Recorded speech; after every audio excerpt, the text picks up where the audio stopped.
Hi everyone, welcome in this new episode of Steven's Week, your weekly update on marketing and technology. If you're new to my weekly, feel free to subscribe to the channel.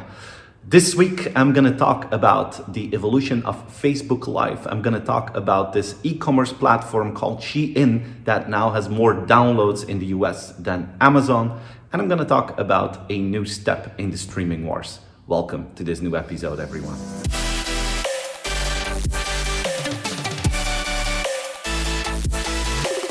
As from mid-June, Facebook is going to start with Facebook Live Shopping. Every Friday, they will have a big brand that will show how their products work. They will have a live demo. They will have a live broadcast about that product and the products that they want to sell. As a user, you have the possibility to tap into those products and then you can add them to your shopping basket and you can buy them.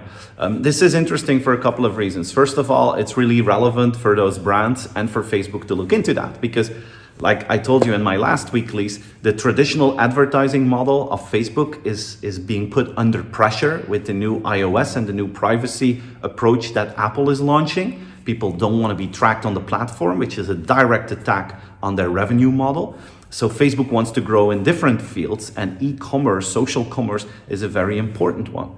But for the brands, it's also very relevant to look into it because in Western markets, live shopping online is still relatively small. If we compare it with China, for instance, the Taobao platform, which is part of the Alibaba group, has been doing this for a couple of years. And to give you an idea about the success rate of live shopping in China, last year, through Taobao Live Shopping, they had an annual revenue of $62 billion with this approach, which is huge.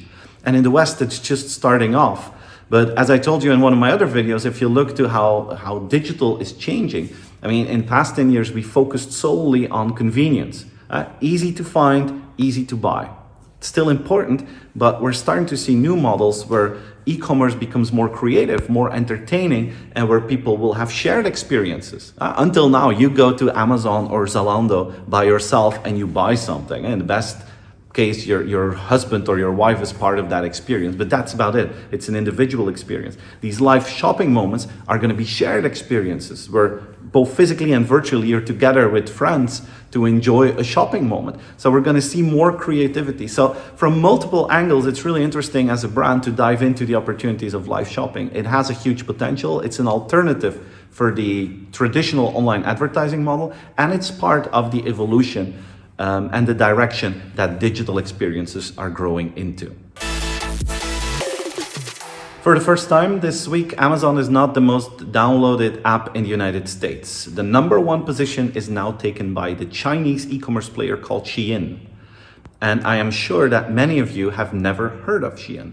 But it's a very interesting company to dive into because it will fundamentally change the fashion industry. And it's a hugely successful e-commerce platform among youngsters all over the world. Today, Shein has a revenue of about $10 billion. That was 2020. And they grew 100% compared to 2019. But the truth is, they didn't just grow 100% in that last year. They've been growing at a rate of 100% per year for the last 8 years. And that makes them now the most popular, the most used fashion platform in the world. They have more users on their platform than H&M has, than Nike has. They are the number one player in the e-commerce fashion industry. Some people call it the TikTok of e-commerce because it uses AI to really understand what you like. And based on that, they're actually creating products based on the trends that they see in their platform. They make it very easy, very convenient to buy. Of course, it's incredibly cheap.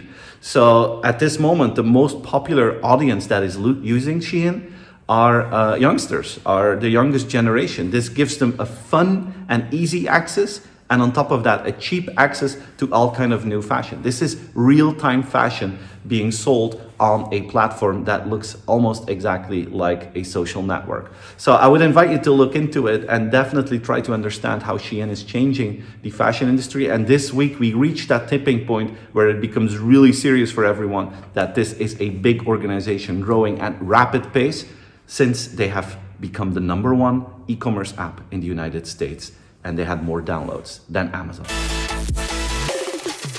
Amazon is considering to buy MGM Studios. The goal, of course, is to make their Prime Video product more successful and more appealing to their audience. And there are two ways to look at this evolution. Let's start from looking at it from a customer point of view. Why would Amazon buy MGM Studios? Because they want to have more content on their platform. If they would acquire MGM, it would give them access to about 4,000 movies. James Bond is the most popular asset that they have at MGM, so that would increase their popularity. Because if you look at the facts, you could say that Amazon Prime is actually pretty successful. They have 175 million people that are using Amazon Prime Video. That's almost everyone who is part of the Prime program, which are more than 200 million people. So 175 people on Amazon Prime, that's actually more subscribers than what Netflix has. That's more than what Disney Plus has. But if you dive deeper, we see the reality that the amount of time that people spend on Prime Video is a lot lower than on Netflix. To give you an idea, people spend about 1 hour on average on Netflix a day. If you have Netflix, 1 hour a day is your average.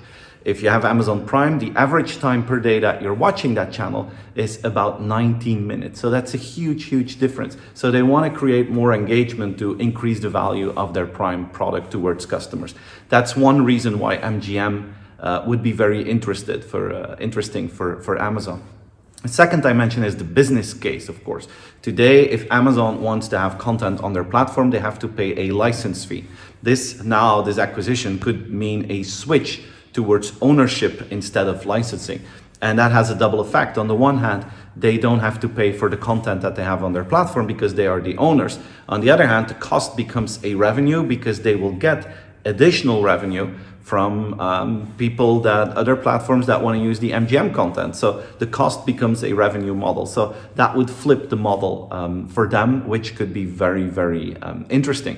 So probably in the next few weeks, we're going to hear the announcement that Amazon is getting MGM into their portfolio of services. And these are the motivations that they have to do that. So guys, this was my weekly update. I hope you enjoyed it, and I hope to see you again next week for a new episode of Steven's Weeks. Don't forget to like the video, subscribe to the channel, share it with your friends, and have a wonderful weekend, everyone. Take care. Bye-bye.